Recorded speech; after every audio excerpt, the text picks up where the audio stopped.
Well, in this video, I'm going to try to explain to you why I say that the light of the world is only an allegory and a metaphor of the things that are happening in a worldwide scale. Okay, so, well, first of all, I want you to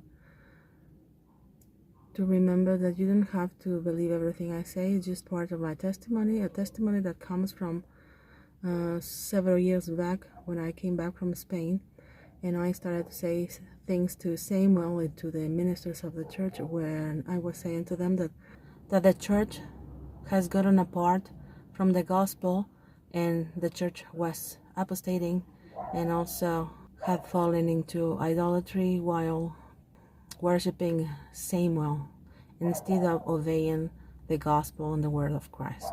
That's a summary of the things that I was saying since 1988. So what I'm going to be telling you now is part of the same thing that I was telling, but I don't. It's part of my testimony, so it doesn't matter if you don't believe. I have to say it anyway, and I'm gonna say it knowing that it might cost me several subscribers, maybe some friends, and a lot of people won't like what I'm gonna be saying, as nobody liked what I said back in the day when I came back from Spain.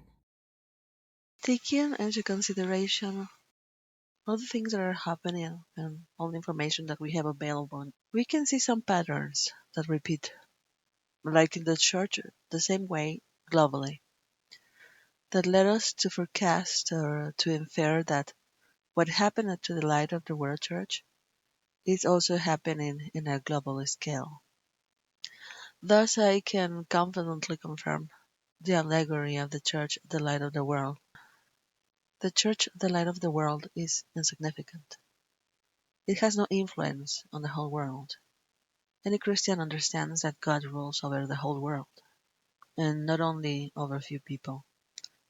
Thus, the light of the world is only a metaphor, a little image of the things that are happening worldwide. And here I'm going to try to make the interpretation of the allegory. First of all, the United States represent the light of the world church. Why? Well, because the United States have influence over the whole world, and they actually do.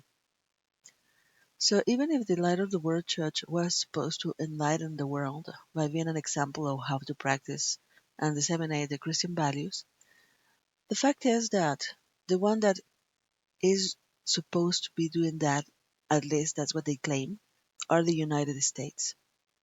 They claim to be the defenders of the Christian values, and they have influence. They actually have influence over the whole world.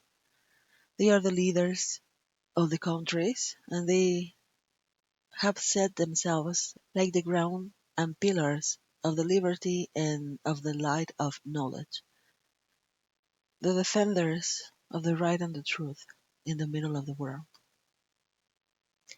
On the other hand, we could say that the dome, the most important ministers of the church that have control over it, are like the governing body of the United States, but not only politically, but also those whom are governing the United States economically, the people that have economic power over the United States and is able to rule over the country through their influence in their politics.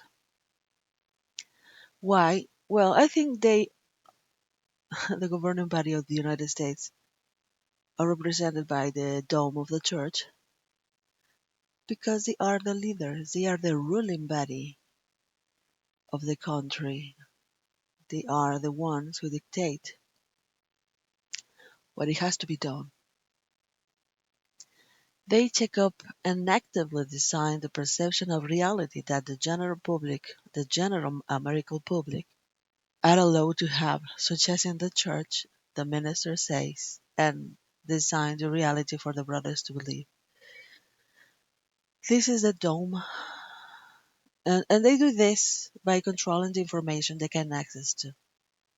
As the Dome promotes ideas that go according to their own purposes and interests in the church, the same way in the United States, the governing body also promotes a doctrine, but this doctrine, the objective of this doctrine and this disseminated information is to preserve their own privileged position in the governing body. So that's why they block or censor the information that don't fulfill their agenda. And at the same time, they don't allow to the average American person to have direct access to information disseminated by their so-called enemies. An American is not allowed to try to know better, understand or research about the Russian or the Arab culture directly because that kind of information is not available for them. In the first place, because they don't speak the language, and the second place, because their news platforms and their government doesn't let them to have that kind of information available so easily. So an American person has to make a big effort to try to research about other cultures and especially the culture and the ideas of their enemies, their so-called enemies. The Dome promotes a culture of fear, hatred, and division between countries. The governing body of the United States promotes a culture of fear, hatred, and division between countries, spread misinformation that the average American cannot fact check because they are not allowed to directly contact their enemies or the people that the Dome has decided that are the bad guys or the bad people. Promoting Russophobia, Islamophobia, immigrant hatred also, and so on. And at the same time, not allowing that these cultures and countries have the right to defend themselves and speak their truth. It is difficult to get access to information from that part of the world, from Russia, from the Middle East. We have no direct access to their information. As the Dome of the Church don't let anyone to listen an XLLDM. They control the information that the brothers and sisters can access, and they say to them, but that we, the XLLDM, are their enemies, and that's why they don't let them to listen to us, nor to speak our truth, that the brothers and sisters may really know what we want and what we're doing. So they lecture the American people in the whole world about whom are the bad guys and whom are the good ones. And they promote American phobia. So the American people has phobia about the things that are different from them. The people and the cultures and the outsiders, the foreigners, they kind of have phobia because that's what is promoted inside of the population. And they promote divisions between countries. Now we have it more clearly with this war against Mexico and Canada and Greenland and so on. So they promote division like the Dome does that in the church, the same way the governing body of the United States is doing the same in the middle of the world because they have their influence over all the world. And this they do in order to control its population by fear. They make them feel fearful, like the Dom does the same with the average brother and sister that belong to the church, the light of the world. They also prescribe the moral and values that the whole world has to pursue, and they are supposed to have the right to punish whatever country or culture that doesn't align to their moral standards, as if they were the police of the world.